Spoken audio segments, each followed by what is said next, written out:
So my name is Walio Adegoke, and I'll be sharing my slide to us now. I'll be sharing my slide. Accident investigation. Okay. Hope is not. Okay. Okay. Please kindly confirm.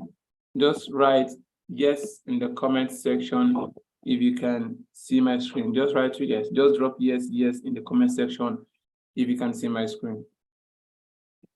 Just let me see yes in the comment section.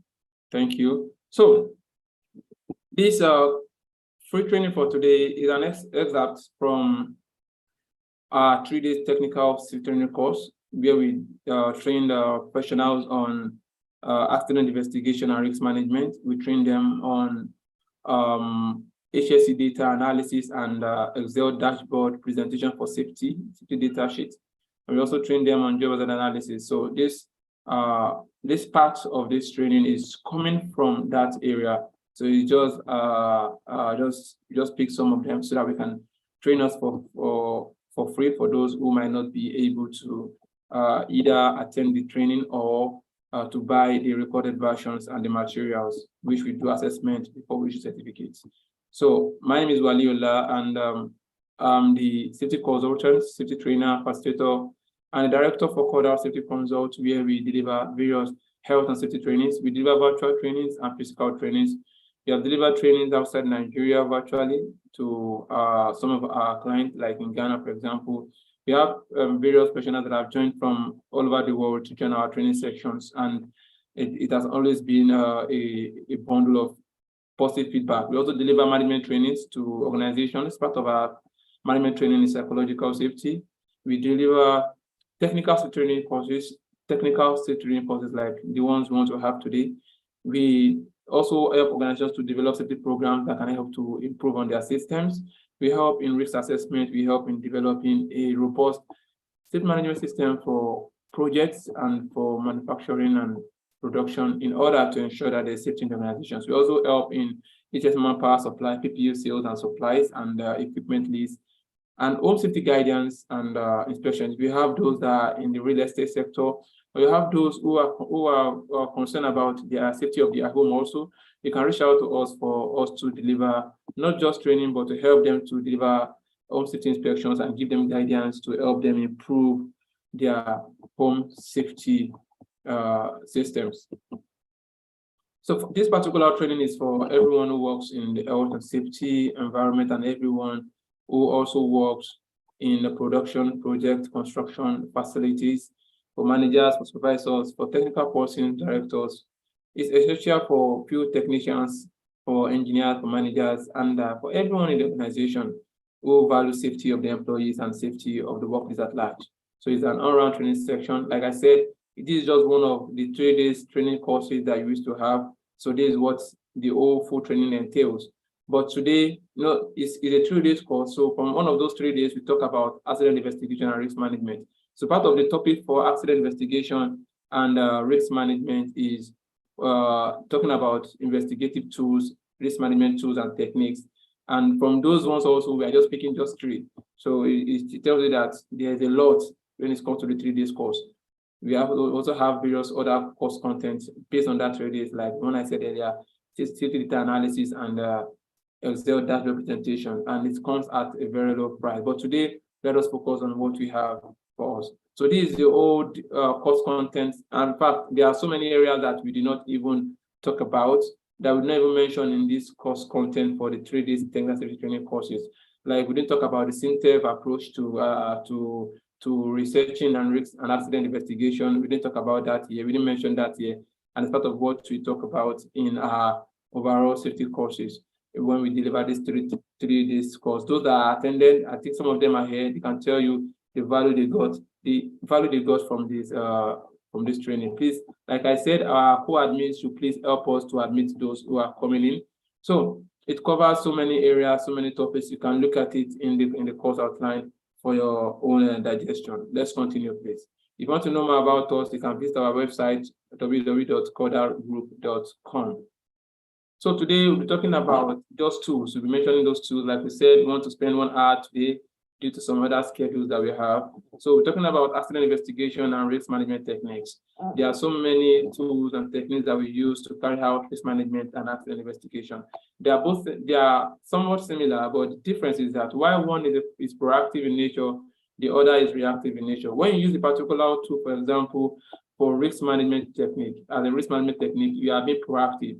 You are trying to identify trace and pattern, you're trying to identify loopholes, you're trying to identify areas of concern, you're trying to identify barriers and what have you, and you're trying to put control measures in place to prevent an accident from happening or to prevent the escalation of an accident. So today, we're talking based on proactive approach and also based on reactive approach. Reactive approach is after an accident has occurred, you can still use the same tools to look at where were those errors, where did those errors come from, what were those areas that require barriers, that require protection, that require safety controls that we didn't put, or we put it there, but we're not in place, or but we didn't realize that they were supposed to be there.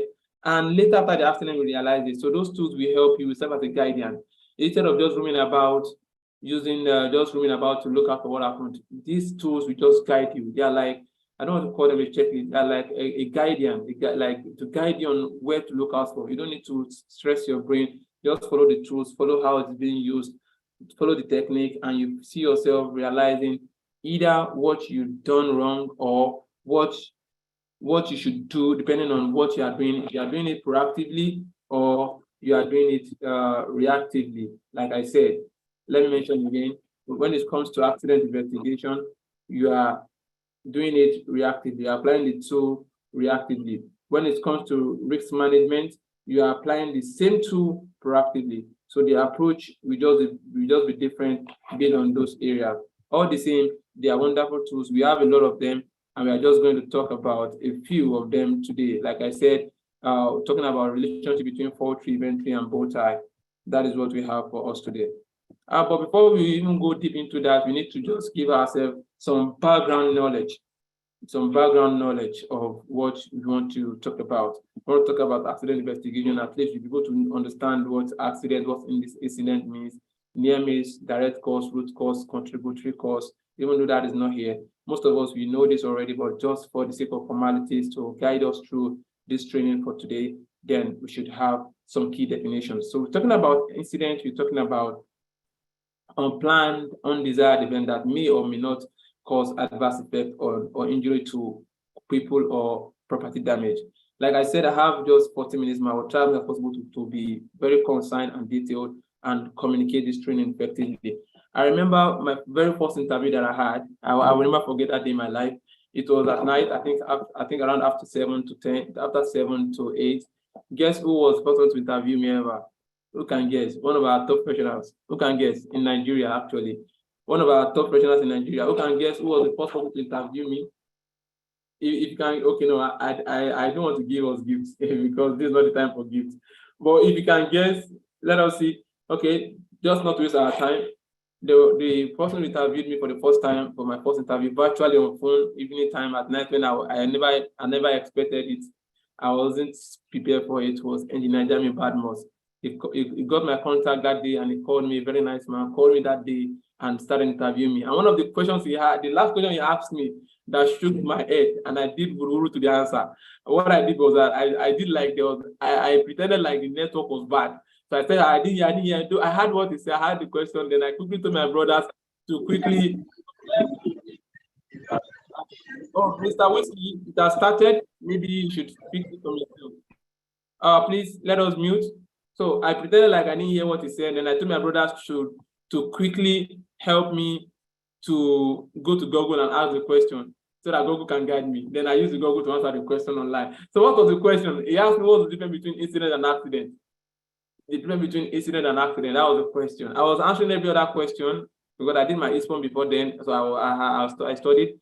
But the difference between incident and accident was what they asked me, but I was able to, based on the approach I used. Like, can I call it reactive or proactive approach? I used an approach and I was able to respond well, and it helped me to speak with engineer Mr. Dapomalade, who gave me the first internship in health and safety. That's another story for another day. And those are my mentors anyway. So we're talking about incident is an unplanned that may or may not lead to an adverse effect. We call them we call them incidents. It might or might not lead. An incident is maybe something, a near miss is an incident, just occurrence is an incident. But when it now leads to injury, it leads to property damage, it leads to death, they will now call them accident. That is the difference. A near miss is something, an event that almost led to an injury, death, or damage, but didn't lead to it. It's a near miss, it almost occurred. Like an item falling from height and someone was beside that item and it passed by the person's side. That is a near miss. It almost led to an accident. Is a warning sign that something is about to occur if we do not put proactive steps, if we not put proactive controls, we are not proactive about our controls, so that we're able to have a safe workplace. So these are indicators, and that was part of what we talked about when we were talking about safety data analysis. This Excel data board, safety data board, when we discover trends and pattern, these are the parameters, data that we use, the data that we use in order to identify all these trends and patterns in order to improve on the system. So that is about safety data analysis, and that training on its own part of our 3D training courses. So let us continue. Then when we talk about direct cause, is what you see, the obvious reason. A car hits someone and the person died. What killed the person? The car hit the person is the obvious reason. But the root cause will now be addressing after doing further investigation to identify what are the underlying causes. In the full training course, we talk about so many things. We talk about what are those things you need to put in place before you can talk about the root cause of an accident. You can't just assume. So sometimes when there's an accident in the workplace, you just look at it. This is the root cause. Then you just write a report. Yes, you can have. The first report is the immediate report. That is within 24 hours. You give a frontline report for what happened before giving a detailed report later. Those are part of what we discuss in the full content of this course. But let us continue. So direct cause is the obvious reason, what everybody sees that led to the particular accident that occurred. But root cause are the underlying issues. And these tools will help you to identify root cause. They will help you to identify root cause, and even some of those tools will help you to identify underlying cause. For example, if you are using the what we call causal factor tree analysis, if you are using causal factor, for example, it will help you to identify. It will help you to identify even contributing causes. So it goes a long way. Most of them will help you to identify contributing causes, but there are some that, like for example, if you look at police, for example, the investigative team, when an accident happens, when someone dies or they are doing investigation, they use all these tools too. It applies to so many areas, not only in safety. And most times they use the causal factor tree analysis, where they look out for what happened here, what happened here, what happened here. Then they start putting it on the board. They have a kind of a board that they use. You can also apply that when you're carrying out a very robust investigation. So when you get any information, you put it on the board, you go back to the board, you understand the chart, the progress of where you are. Anybody that comes in will be able to understand how far you've come with your accident investigation. So these are part of what all these tools help us to identify. So the root cause talks about the underlying cause that contributes, the underlying cause, this factor that underlines the other contributing causes. What led to the actual accident? What are the root causes that might not be seen? If you are using, let me say, if you are using the tripod, for example, just for example, when you have, when someone is suffering from malaria, for example, you see so many symptoms. You see the person having cold, but the person is hot. You see the person shivering. You see the person having high temperature. Those are the symptoms. You don't address the symptoms. You address the root cause. Symptoms is all those things that that, okay, this is what this thing is telling you. These are the symptoms. Most times we just attend to the symptoms. We don't attend to the underlying, to the root causes. So those tools will help you to differentiate between the symptoms and help you to differentiate them from the actual root causes of an accident. And if you are talking about risk management, it will help you to understand what are those management areas, what are those management rules. Like the Syntef model, for example, like I said, the Syntef model is not here. But the Syntef model, if you Google Syntef, SINTEF, they are the biggest research organization in the world. They just do research and part of the tools they use. Please let us know the more muting is affecting us. Let us mute. We have 2 minutes to go. Please. Please, Ms. Mukhtar, I saw him here some minutes ago. Akim, I think he's up again. Okay, please let me just continue. So Please let us mute so I won't cause any issue. So, accident investigation, the key definitions, we're talking about the process to determine the underlying cause of an accident. Like I said, if you're applying those tools as a risk management technique, then it now be a process to determine identify the various risks and the possible hazard or the possible accident that they can lead to, identifying the various controls that we should put in place. Then another definition is the causal information used to identify and take preventive actions to prevent reoccurrence. And there's also a basic, accident investigation is also a basic component of loss prevention. If you are talking about loss prevention, for example, in process safety, part of those things we look out for is previous accident investigation. It might not be from the company, it might be from another company entirely, it might be from the industry, from best reports that have been gathered so far, and from there they gather it in order to help in improving the loss prevention program that they have in their workplace, as the case may be. So please let us continue because of time. So let's have a short discussion. We just want 1 or 2 persons, please. Just 2 persons, give us the benefit of accident investigation. What are the benefits of accident investigation? We just want 2 persons to just help us out to keep the class more engaging. 2 persons, the benefit of accident. Hello, good evening, sir. Can I speak one of it?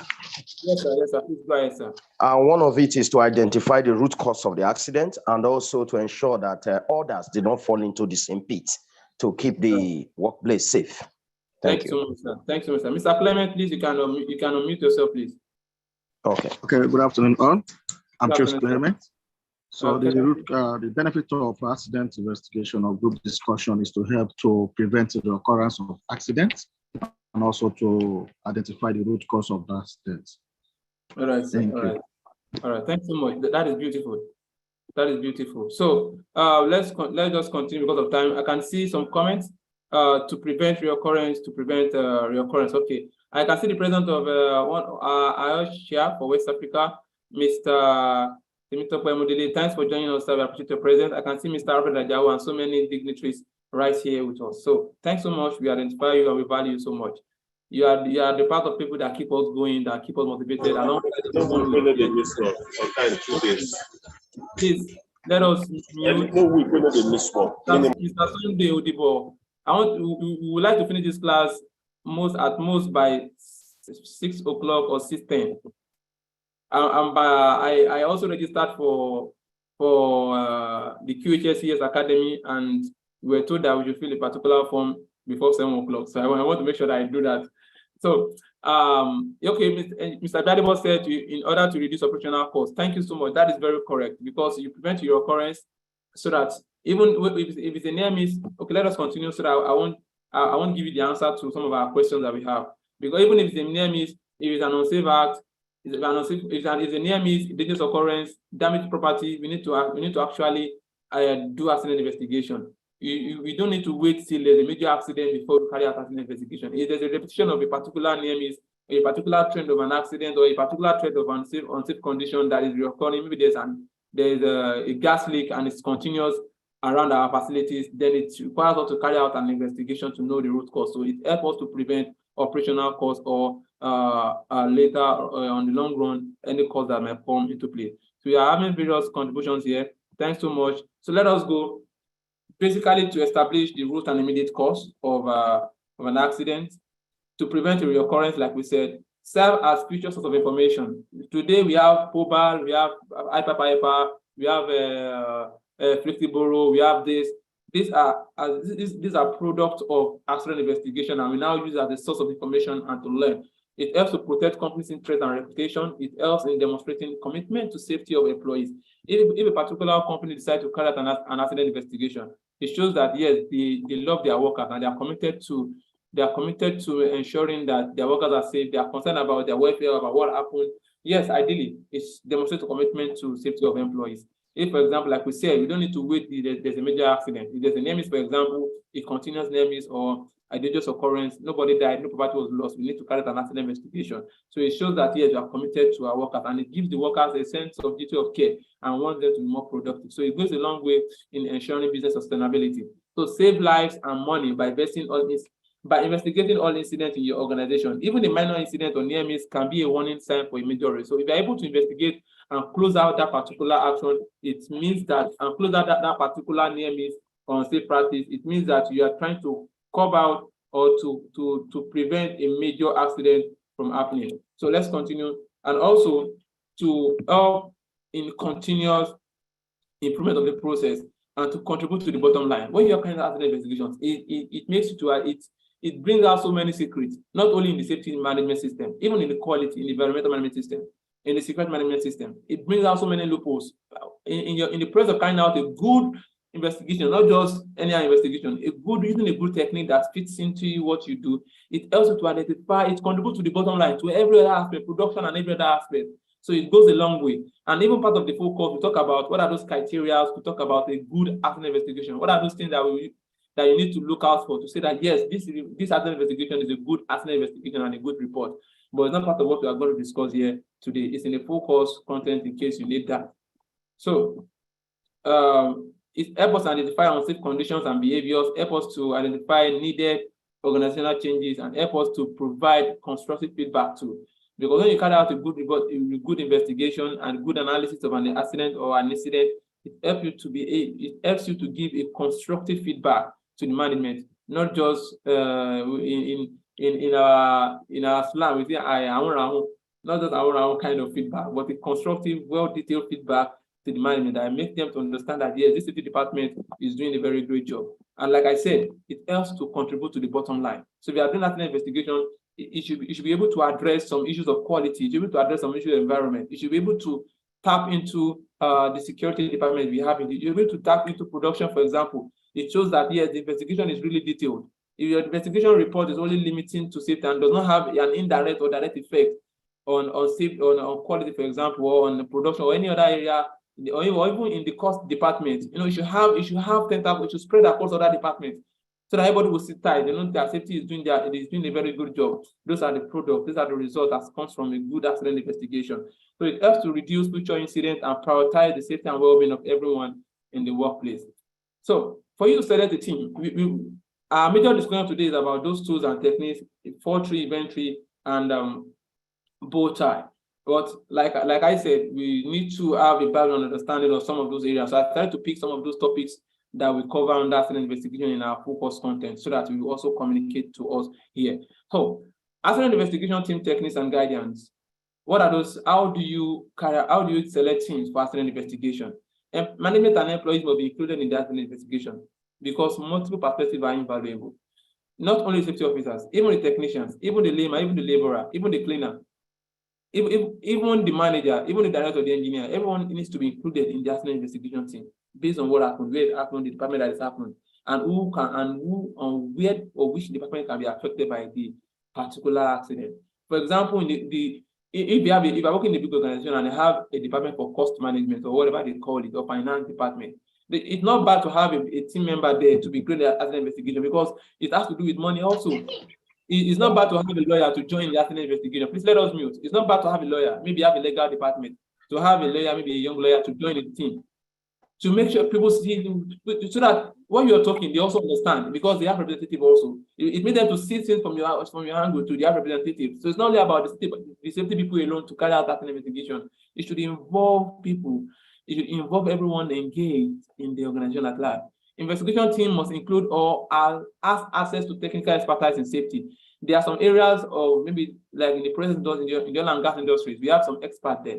We have some process experts. We have engineers that what happened might be a process issue. It might be issues of parameters. It might be issue of flow rates. It might be issue of concentration in chemical. It can be an issue of irregular reaction. Maybe to chemical, like for example, the Popal accident, for example, they engage experts to see what led to this accident, and they engage chemists because it's related to chemical reaction. So depending on what we have, it requires expertise. If it's a work at it, if it's a what's it called? If it's a lifting operation, you need experts in lifting expert to help carry out that investigation. And if it's also to carry out this management technique, they need an expert in that field. Please let us mute. Mr. Clement, God. They need an expert in that field. So whether you are using a particular tool for accident investigation We are using that particular tool for risk management. Experts needs to be considered before you create a team to carry out that particular job. And other subjects that might be needful, like I mentioned, the legal team, the finance team, and the like. Focus must be on finding cause for the issue rather than finding who to blame. This is where some of us miss it. Indirectly, we are looking for who to blame. In the process of looking out for the issue, you identify where those issues came from. In the process of looking out for the issue, you'll be able to identify those people that are involved. But your goal should not be who. If your goal is who, then you will be limited to who, and you continue with who. But at the end of the day, you do something, you will fail woefully, and what you hear is who. Sorry for that. So what I'm saying in essence is this: our goal should be to find the cause of the issue. Another one is collection of data as much as possible. You need to collect data as much as possible. No data is lost. For example, if you are using causal factor analysis now, if you are using causal factor analysis, you get information. Like I told you, that is what this CID that they do, or this police investigation team, that's what they use most time. Because someone that is guilty or innocent, they will go to him and investigate him. They will collect the information. If it's not necessary again, they will cancel it. But at the first line, they need to also come into play. You need to collect as much data as possible. The more information you have, the more it is easier for you to see the big picture. Interview personnel involved in the accident, as well as eyewitnesses. Document the site of the accident. Take photographs, take videos, or whatever you might need in order to ensure that you capture the scene of the event. Part of what we have discussed also about is what to do when you are being called that there's an accident. We discussed so many things around that premise too. But because of time, we'll just continue with what we have for us today. So when you're talking about, for example, you are using the root cause analysis. Root cause analysis is also a tool of its own also. Yes, root cause analysis. Most times we put everything under root cause analysis. So in carrying out the root cause analysis, what do? You identify the problem, you collect data, use so many tools to collect data too, actually. So like the Pareto analysis, as you can have it, or whatever tool that is good for you, or you just collect your tools randomly, Then you find the root cause analysis. You can use we have a lot of them. We'll talk about them as we continue. You can continue with, then after that, after implementing all those tools, all those techniques, root cause analysis, then you test solutions and implementation. You see how effective they are, how good they are. You implement them into the system. You check your system if it's actually in conformance with what you are expecting from yourself or what you are expecting from the particular tool that you might be using. Then you evaluate. Like most of us, we all know the PDCA cycle, for example. You use that as a good tool in order to help us check how effective whatever tool we are using is. There are so many things to discuss about after investigation, actually, but let us see how far we can go.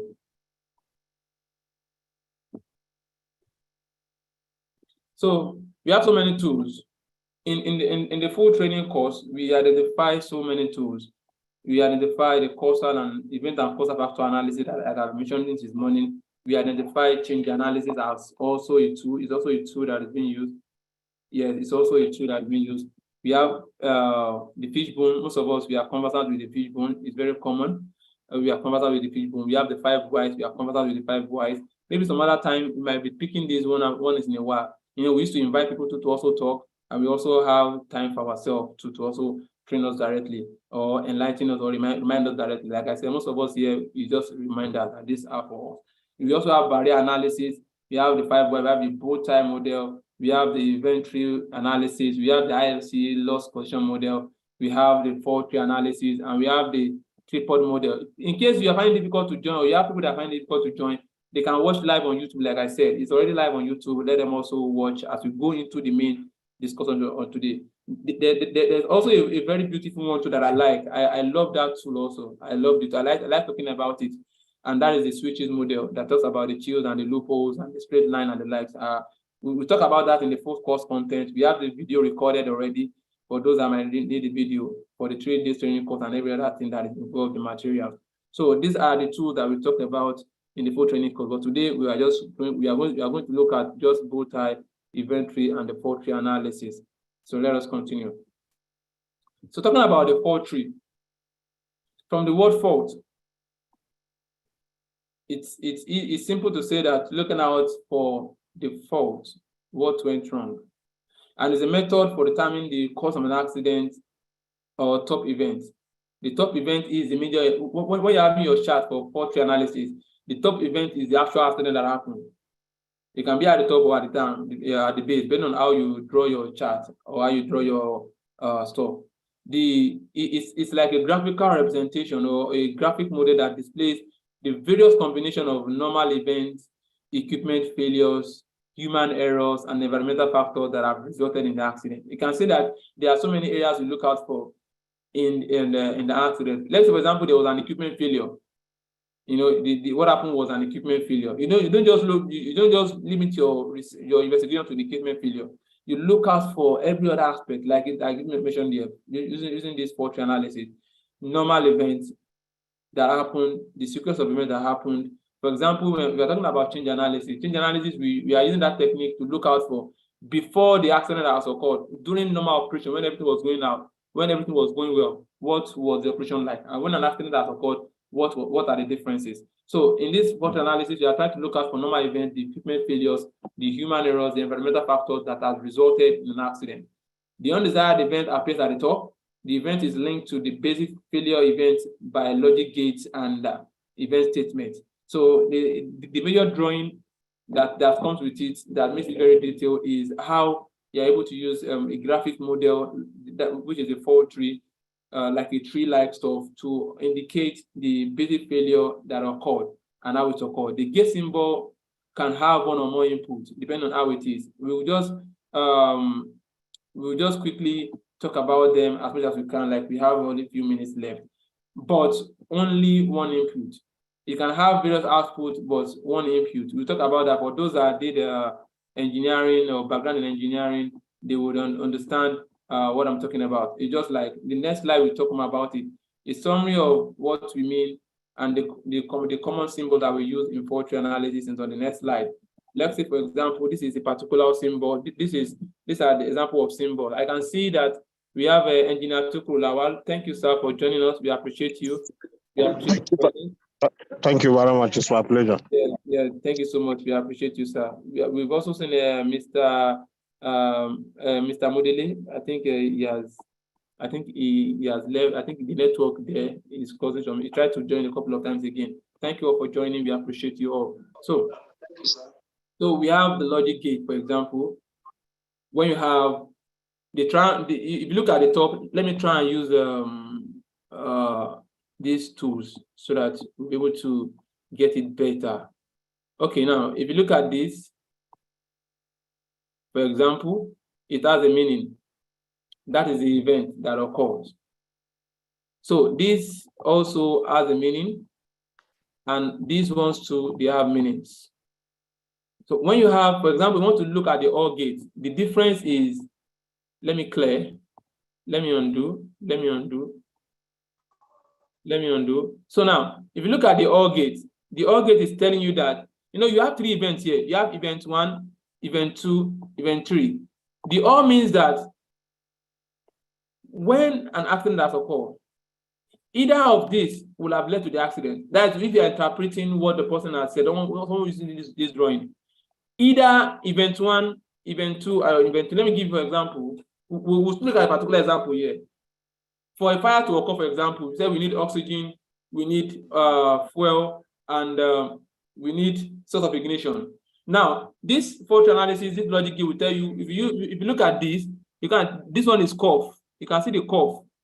Please, if you can see the curve, just type yes. You can see the curve.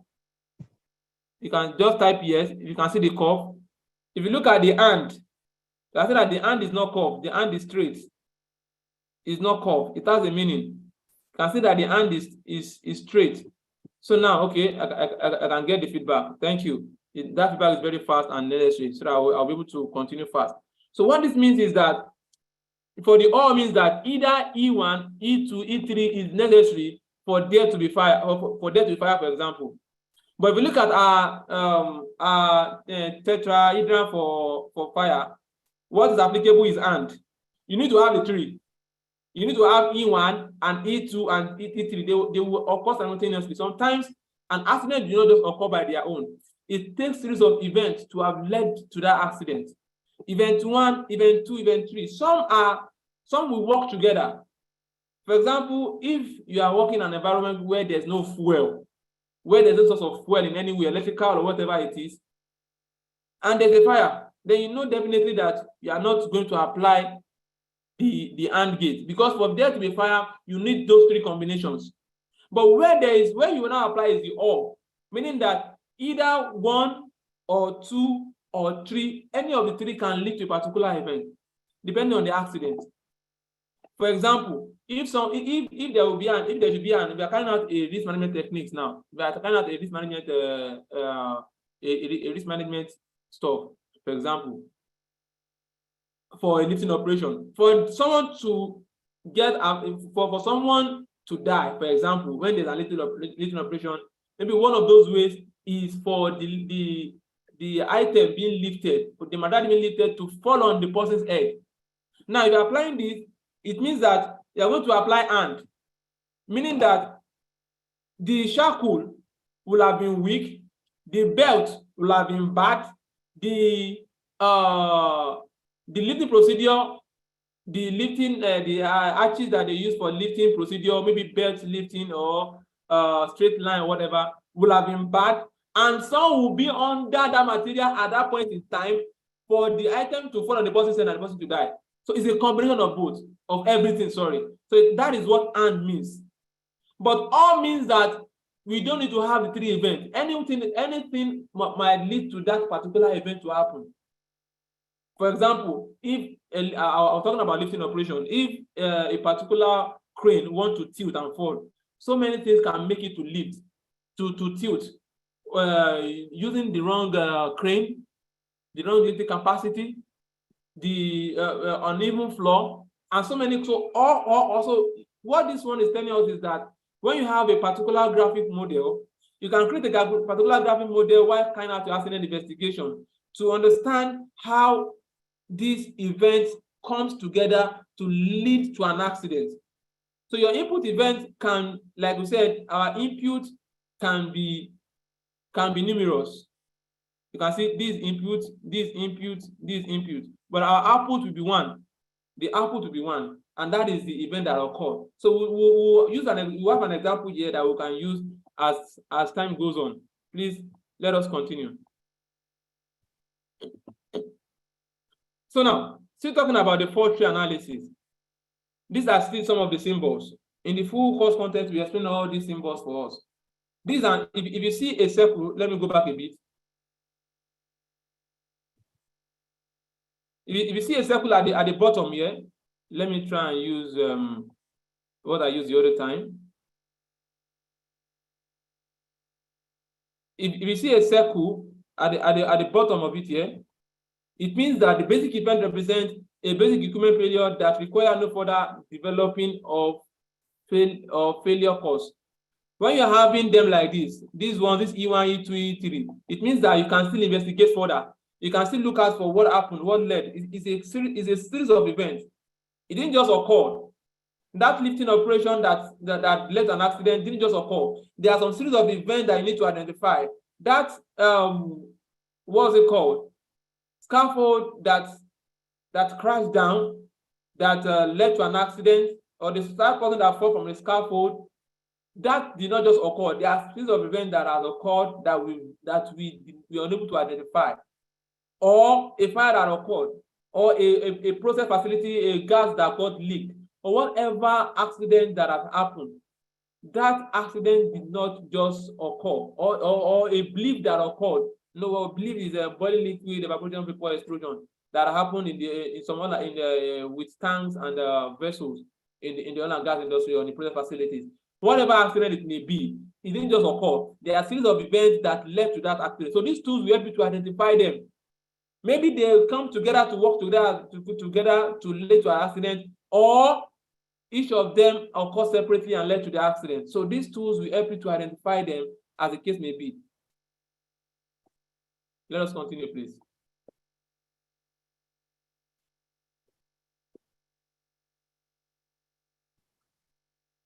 So I should have cleaned this thing. Sorry. Now, the second one, undeveloped events. It means that when you see something like the rhombus here, for example, it means that the undeveloped event represents an event that is not examined further because information is not available. So if you see this rhombus or kite, or what I call it, it means that there is still more to be known about that particular accident. But if you see circle, it means that there's no further investigation to be done. So if you see triangles, if you see these rectangles here, it means that there is for supplementary information, just to give information about the state of that particular process, facility, or unit that you are actually carrying out your investigation on. Then the transfer symbols, these are just for in and out when there's a process flow, for those that have process understanding or even engineers, and this is the basic knowledge. It's not something difficult. The transfer out symbol indicates that the fault tree is developed further at the occurring of a corresponding. So it's continuous. It's just a continuous process. That is what it indicates. We are going to give us an example as we continue.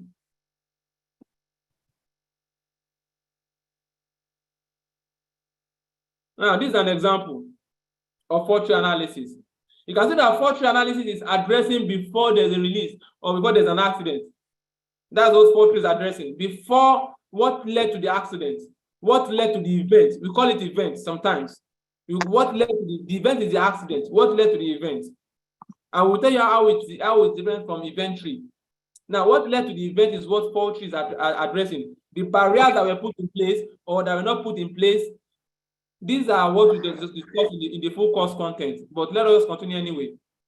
So that is what fault tree is addressing. Fault tree is addressing before there's an accident. If you're carrying out an accident investigation, for example, carrying out a risk management technique, for example, please, Mr. Kabiru, please kindly mute. If you are carrying out risk management techniques, for example, using fault tree, for example, means that you are trying to look out for possible areas where a particular event can lead to another event. Like I said, it's a series of events, and trying to look out for controls that were not in place, existing controls that are not effective, those that are not in place, or those that are in place but are not in use.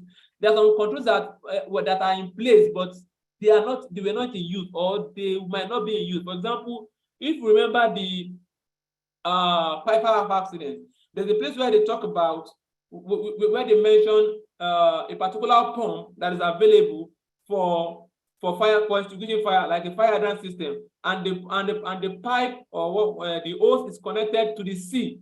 So in case every other control fails,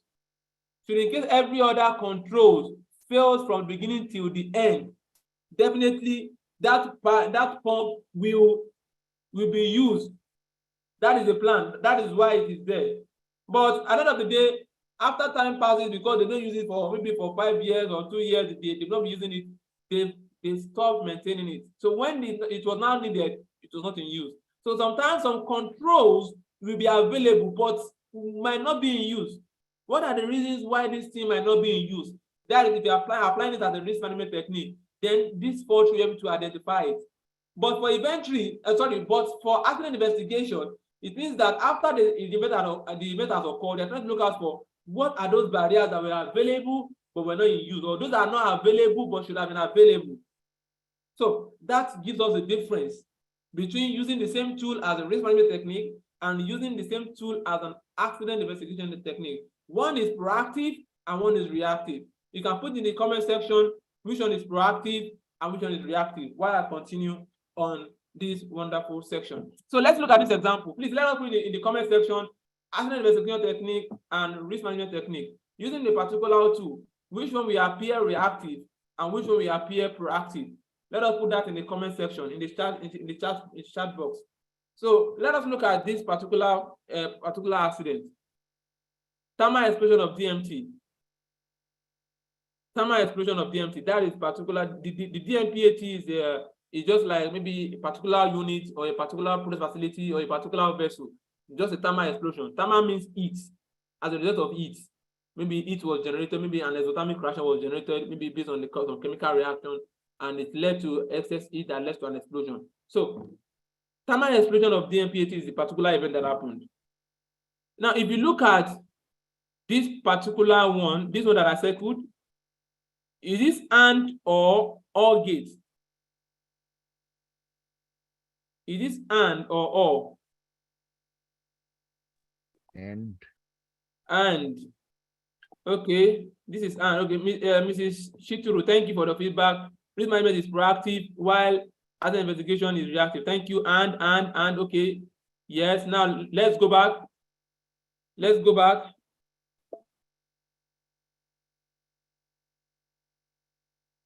And we are all correct. Let's go ahead and round up applause. So it's as simple as that. So it's not something difficult. So it means that for there to have been this thermal explosion, lack of mitigation safety guard, and decomposition of DMPAT would have occurred together to have led to that explosion. If it was only lack of mitigation guard and there was no decomposition, there will not be explosion. But two of them need to work together. Now, the second phase now talk about the second, the one under it, the information under it. Now, the symbol now talk about what led to the decomposition. That is failure of the heating system. If you look at the lack of mitigation guard, safeguard, what led to that lack of mitigation safeguard? The vessel was not designed to treat DMPAT. Maybe before they have a particular vessel that they use, but maybe they think production. For example, in the flexible accident, for example, in our accident in our 3 days course, we talk about the flexible accident. So the reactor was used for something else before they changed it. Those are part of those that led to the accident. So now looking at this, for example, we have the vessel was not designed to treat DMPAT. That was why we had that lack of mitigation safeguard. Because if it was designed for DMPAT, they will have known that during the risk management, during the risk assessment, they will have known that this DMPAT is not like that one that we were using before. We need to create a safeguard that in case there's decomposition, that safeguard will prevent the explosion. So that was not there. So if you look at below, let's continue from the right side again. If you look at the next symbol that we have there, I hope I'll be able to meet up with QHSES Academy timeline that they give us to carry out quantitative analysis that they give us today. So, because I'm enjoying this already anyway. So if you look at the next symbol that we have here, you see that it is OR. So for us to have failure of the heating system, definitely there's either can occur, either operational error or failure of temperature cooling system. Temperature control loop. So there can be operational error. It can lead to failure of the heating system not to work again, and it can be failure of the temperature control loop. This can also lead to us having a failure in the heating system.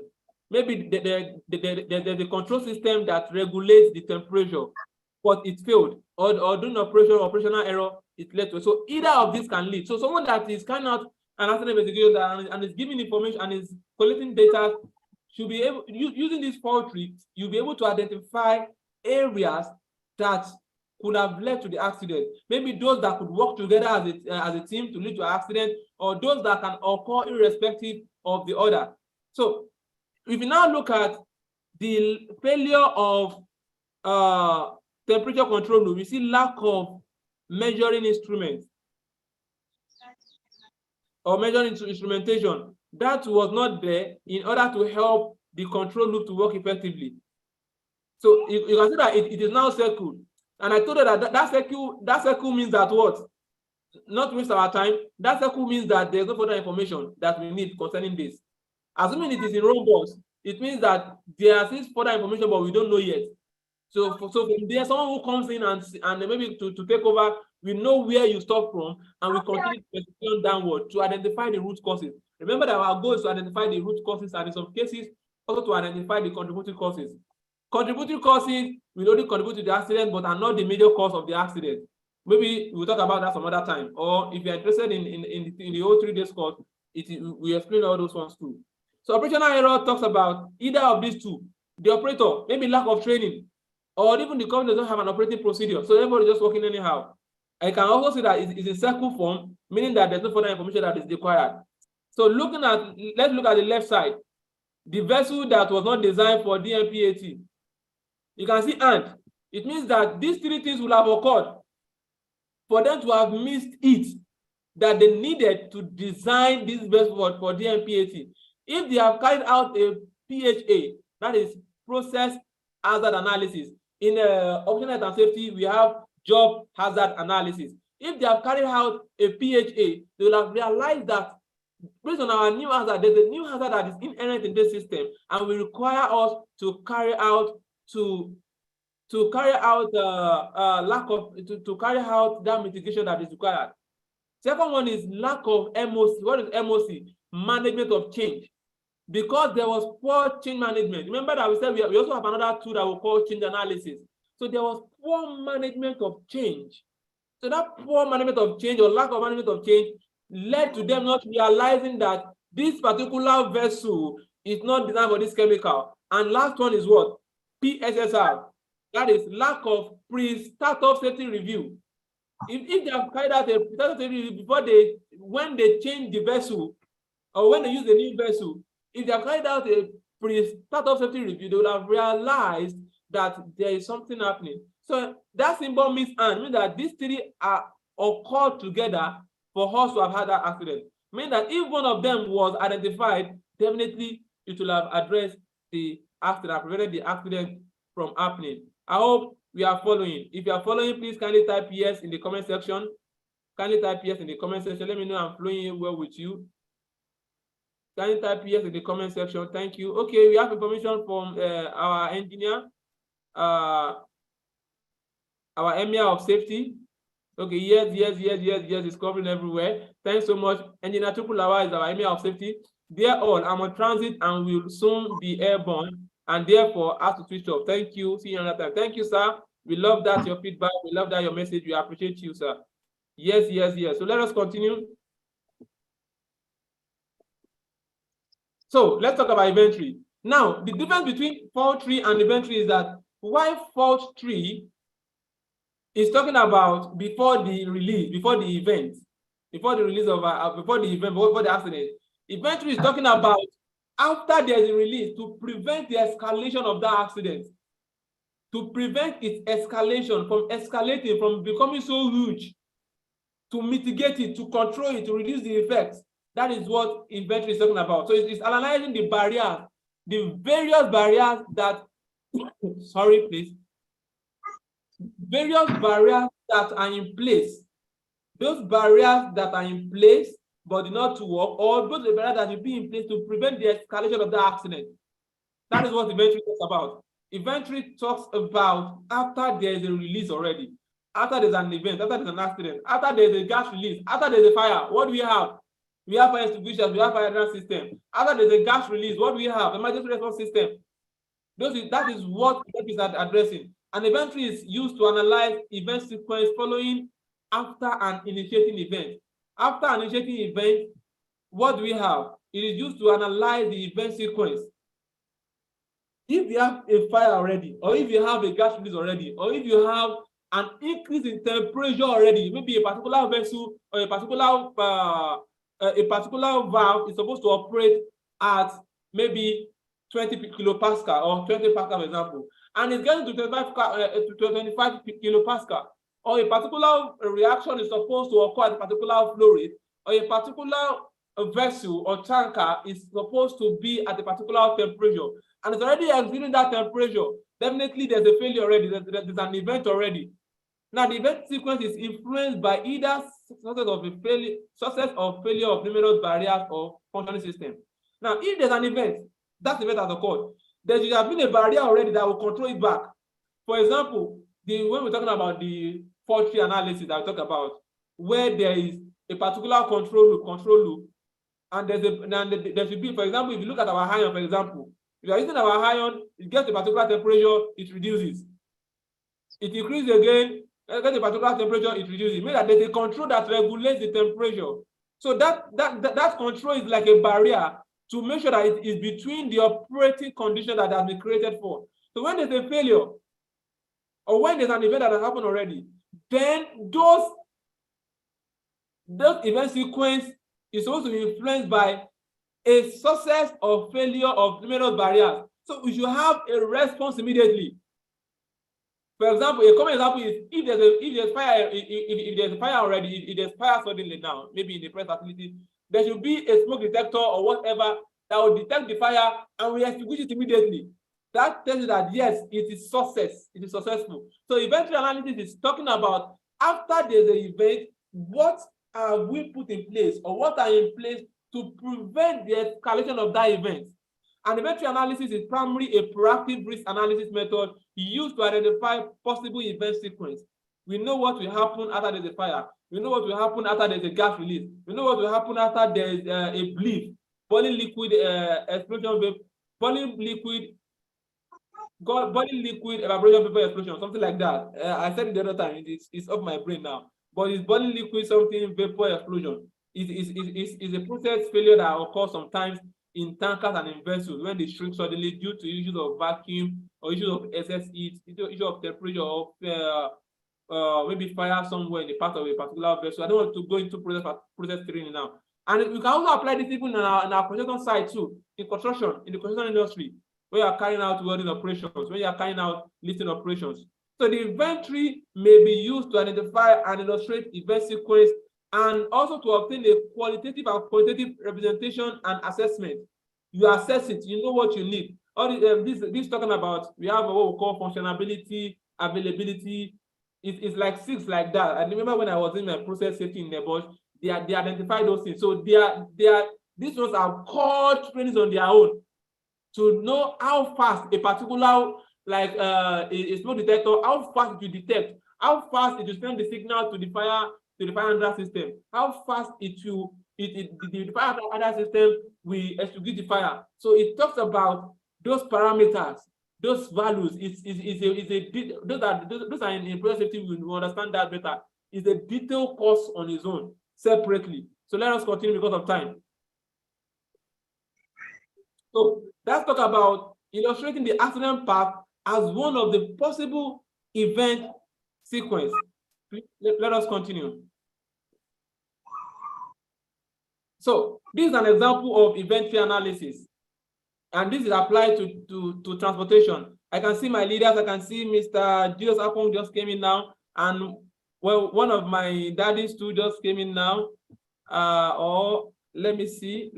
I appreciate you all. Thank you all for joining. Yes, I can see Mr. Olanyika Alabi. I saw that clearly. Thank you, sir, for joining us. We appreciate you, sir. Thanks for joining us. I appreciate you. So now let's continue. So now let's look at this, the event tree analysis. There's an occurrence. 2 trains at the same section of the line. 2 trains coming together. I can see that safety expands through all areas. This is the transportation industry now, the train. Now, 2 trains, this is mostly for risk management technique, risk assessment. What if we have 2 trains on the same line, on the same track? What we accidentally have them on the same track. Then you carry out the risk assessment and apply this event tree analysis. The event has already occurred. We are assuming the event based on being proactive. What are we going to do? 2 trains are on the same section of the line. There are 2 things that can occur. Either there's collision or there's no collision. So how can we avoid collision? Number 1 is to have automated train control. Automated train control means that it will automatically switch one of the train to the other track. It should automatically switch the train to the other track. If there's automatic train control, then there will be no collision. But if there is no automatic train control, what is the next control? There should be someone there, physically, traffic controller, that would detect the hazardous situation. That yes, we have 2 trains on the same track. If you have that, we are safe. I remember one comedy then by Basket Mouth. If you do this, you are safe. If you don't do this, there are 2 things involved. Don't let us go into that. Don't let us.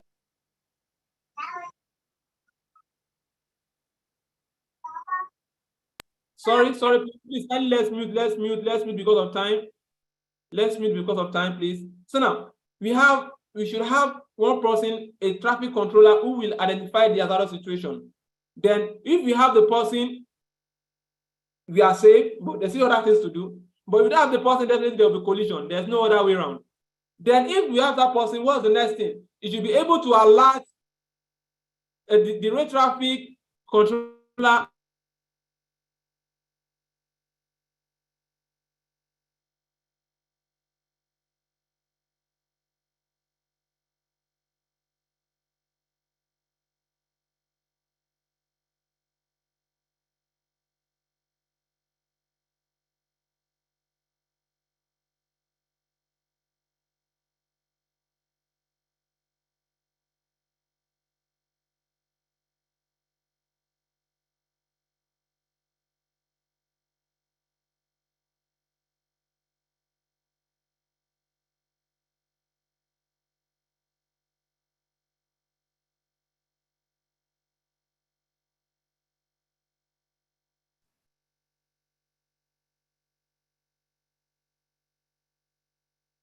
Looks like we've lost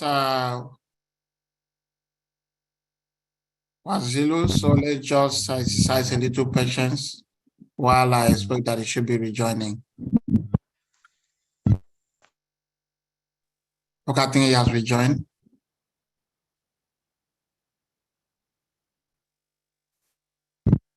Waliu, if you can hear me, you are mute.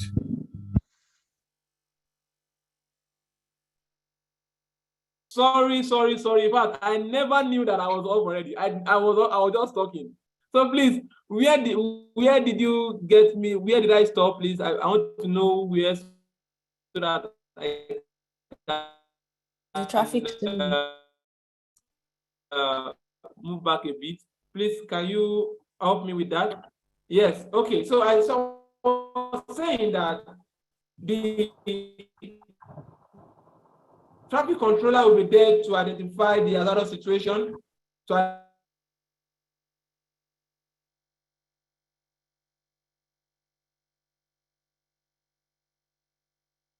train to apply sudden brake. Why? So that there will be accidents. So you will see that the inventory analysis is identifying after there's an event already, and that event has occurred. And if we don't put controls in place, it is a proactive approach. It will lead to an escalation that will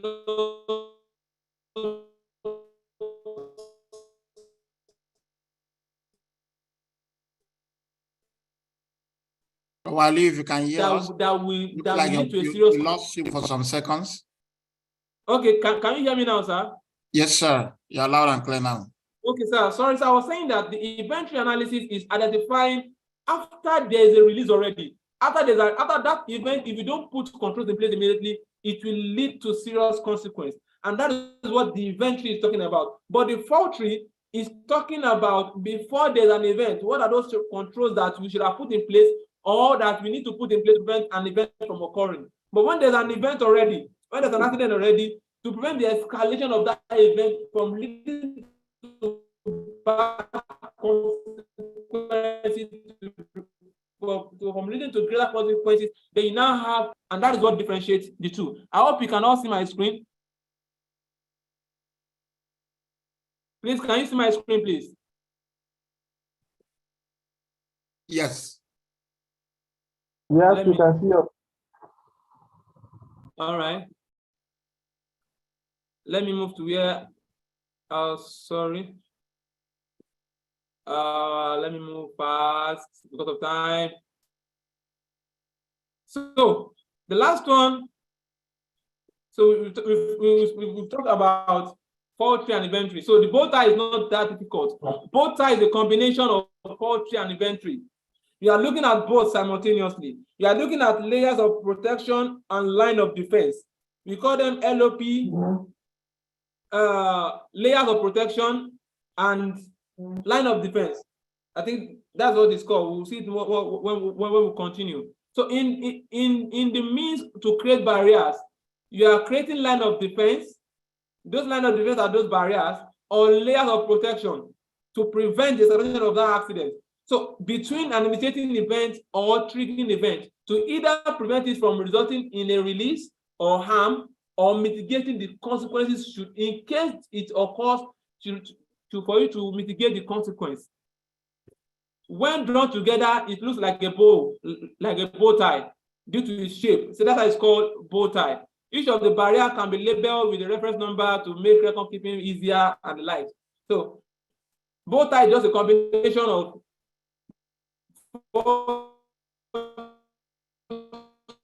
an inventory, and this is how it looks like.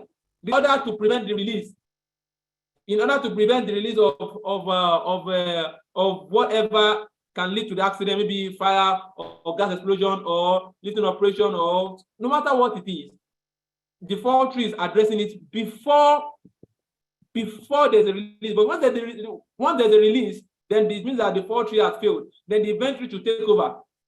So the 4 tree talks about your plant layout, how you design your plants, your construction standard, which standard you are using, your procedures, your permit to work system, your inspections, your instrumentation, in order to prevent an accident, to prevent the release. But once there's a release, then you now have what we now call the inventory. So that talks about the barriers that you put in place, your escape, your evacuation, your rescue, your fire detection system, your smoke detector system, your active protection, your passive protection, whatever you want to talk about, whatever you want to, you have in order to prevent the escalation of that accident now falls under event 3.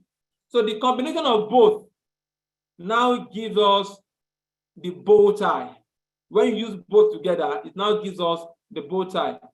And that takes us to the end of today's training. That takes us to the end of what we have for you today on Safety Knowledge Valiola, our enlightenment series.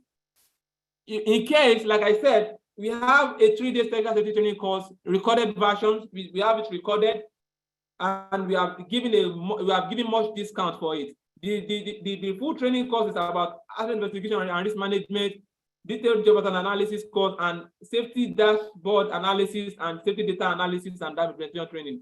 So we just took part of it. You can see how we discussed about, we just took part of accident investigation. And even that accident investigation, we talk about 11 techniques. But for today, we just talk about 3 of them and some other things that we discussed for those who joined us at the beginning of the training. But if you need the full course training, the 3 HSC training course, if you need the video content, the recorded version, if you need the training materials, the assessment that we did, the case study, and the certificate after we've done your assessment, you can get across to me. Well, most of us have my contact. You can get across to me. For you, we brought it down to as cheap as possible for us to be able to have it with us.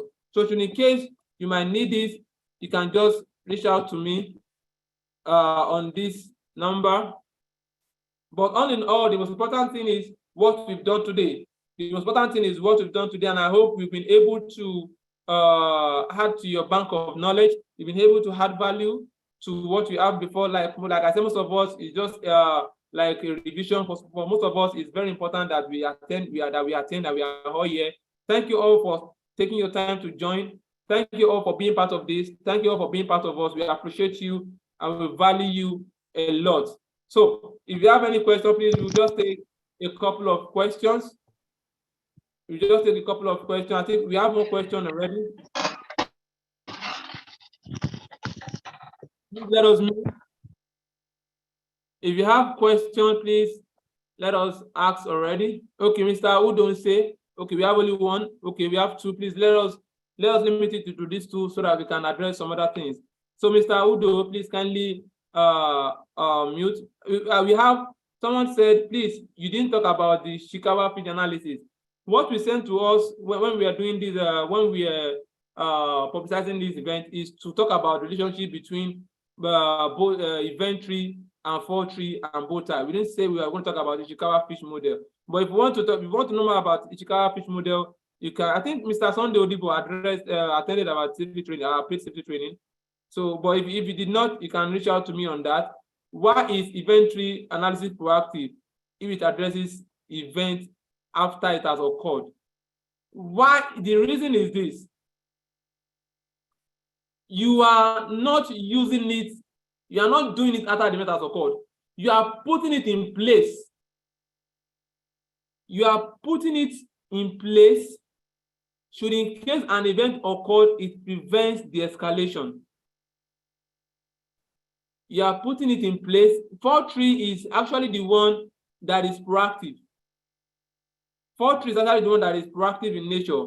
But the major goal is after there is a release, there should be something in place to prevent that escalation. You can use it as a risk management technique. Like I said, risk management is proactive. During your design stage or during when you are setting up a facility, you can use event. Let us imagine, okay, we have these gases here, or we have these chemicals here. Let's even assume that these chemicals is released. What can happen? Okay, this and this and this and this and this can happen. Okay, what should we put in place to prevent this and this and this from happening? So you are doing it, you are being proactive in your approach in order to make use of it there, in order for it to be available to in case what happens. So that is that. Please, Mr. Udo, please kindly. Good evening, sir. Good evening, sir. My question is that I want to know all incident recordable if as health and safety professional identify the non-recordable incident and recordable incident. Thank you, sir. All accidents should be recorded. What it is reportable that some are reportable and not some are not reportable. And if you're talking about reportable, you're not talking about reportable to your management. You're talking about reportable to external government organizations, maybe for example, Ministry of Labor and Employment, or every other external, maybe NSITF, or any other external organization any other government body that you should that regulates. Hello, please, we can't hear you very well. Your network is breaking, but I'm answering your question because of time. I have a few minutes more, please. So what I'm saying is that you're talking about recordable. You should record all your accidents, all your incidents. It should be recorded. But reportable is what we now have diverse opinions on. And I'm telling you that when you're talking about reportable, you should report everything to your management. But reportable in the actual sense of what you mean is reporting to government regulatory bodies that addresses health and safety. Like in Nigeria, we have Ministry of Labor and Employment. So that was about reportable. Please kindly mute. We can't hear you because of time. Please, next person, because of time, please. Okay. Okay, please. Who is talking now? Please kindly unmute. Mr. Umari. Yes. Thank you very much. I don't know if the background is noisy here, because well, my question is please ask a question, please. In the other sectors and industries, it's easier to make records of events. But for the event tree that we're seeing now, is it possible that accidents can actually be investigated with a destruction of evidences? And then, because at the end of the day, we want to find out the root causes and proper future reoccurrences solution. So is it possible that evidences could be destroyed in an accident that could alter the result of conclusions and possible recommendations? And is everything captured? How do we manage or deal with that? Okay, now that's why it is always good to have safety at the design stage. Please kindly mute. That's why it's always good to have safety at the design stage. Because when you have safety at the design stage, you should address there are places that will call control room, for example. The control room, no matter what is happening, no matter how many people, for example, the control room should be well constructed in order to prevent, because the control room is the last place that controls every other activity, for example. So the control room should have special design. So same thing now applies to this. When you have your documents, I remember during I was not there anyway. I remember the Piper accident, when they tried to get information and documents, the whole thing sank.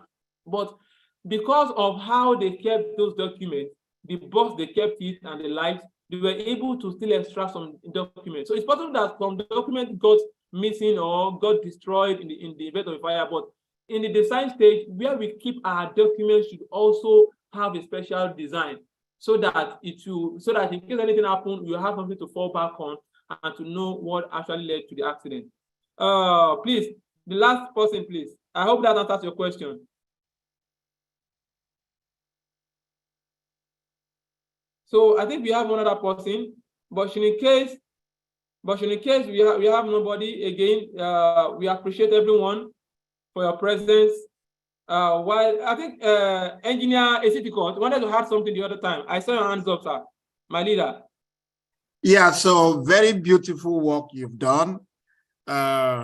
Just talking a little bit into the question somebody asked about reportability and recordability. So I will advise the person, get familiar with your organization's requirement. Some of those things can be a little bit of semantics, but generally within every organization, they will advise that you need to report all incidents. When somebody gets hurt or anything goes wrong, you need to report. But in terms of calling it recordable, there are specific thresholds that must be met before they say it is recordable.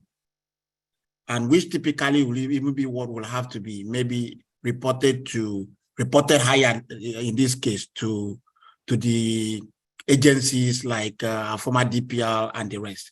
Typically, you will talk about incidents like lost time incidents, medical treatment incidents, fatalities and above. Those ones would generally fall into the categories that will be called recordable, restricted work incidents too. But generally, find out what your organization, the criteria for your organizations is. But like I said, most times you hear that within the organizations, all incidents are reportable, but not all of them are recordable. Thank you. Oh, okay. Is it that all incidents are recordable, but not all are reportable? No, all are reportable. You need to within the organization, but not all are recordable. Okay. It's a case of semantics. Reportable all, recordable not all. Recordable typically talks about fatality, lost time incident, restricted work incident, medical treatment incidents, and the likes. But find out what your specific organization's guidelines is. Okay, he's talking about. I should have gone into details, but because of time, like I said, I have just 30 minutes left. Please, we can talk more about this some other time. We appreciate everyone who has come to the call. We appreciate you, sir, our powerful engineer in City Court. We always love you for your contributions. Our mind is always at rest whenever we see you. Thank you, sir, for that wonderful contribution. We can see so many leaders on the call. We appreciate every single person who has joined us today. In fact, I was overwhelmed today. We got to like 30 participants, and I think apart from one we had with Engineer Jami Badmos, this is another one that actually wowed me. We have a lot of professionals who have joined us. We can't keep mentioning names: Mr. Alfred Ajao, Mr. Olatunji, Donyi Sola, Mr. Kingsley, Mr. Ibrahim Amuda, Mr. Olarewaju, Mr. Sunday, Mr. Sylvester, Mr. Faithful Elijah, my very good man, and Mr. Julius Akon. Yeah, I can see his feedback. We say, well done, Wali. Okay, that's Mr. Alfred Ajao. I saw a particular comment. Good job, Wali. Keep building competency in the industry. Thanks, sir. Well done, Wali. You are doing a great job. Thank you all. And cheers on your award. I say, oh God, I don't want to talk about my award, but my guy has spoken about my award. And the award is dedicated to everyone who is here because you all made this possible, I must confess.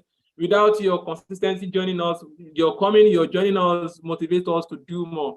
And that is what has led to the award. So the award is for everyone who is here. We appreciate you, we value you, we love you all. All professionals, in fact, I can't keep mentioning names. Akim Mustar is back here again. Thanks so much, my very good friend. He also won an award. Mrs. Vivian, thanks for coming. Mrs. Olayinka Labi, thanks for coming, ma. We appreciate you. Abano Misapa, my very good friend, Mr. Aziz Ogundiran, Mr. Anthony, my boss, Mr. Anthony, thanks for coming. Everyone, we thank you. We appreciate you. Mr. Christopher, Mr. Emmanuel, thank you all. I can't keep mentioning names. Please just bear with me. My friend from Italy, my friend from Philippines, my friend from the western part, from UAE, from Saudi Arabia, who has joined us today. Thank you all. We appreciate you all. We love you all. See you all again next week. Hopefully today we'll have gotten one of our top of guys today, but we were busy, so I have to take on the job myself. Actually, I started preparing on Friday so that I'll meet up. I don't want to disappoint you guys. But hopefully next week, you will be here to educate us on a very important area of health and safety. And all fingers crossed. See you all again next week. Share with people. The link is already live on YouTube. So the recorded version is on YouTube already. You can watch it again at your own leisure. Send to people to watch and to learn. And let's invite people to health and safety. Thank you all. and God bless you. Remember, safety first and nothing else matters. Thank you. And God bless you. All right. Thank you. Bye-bye. Bye-bye.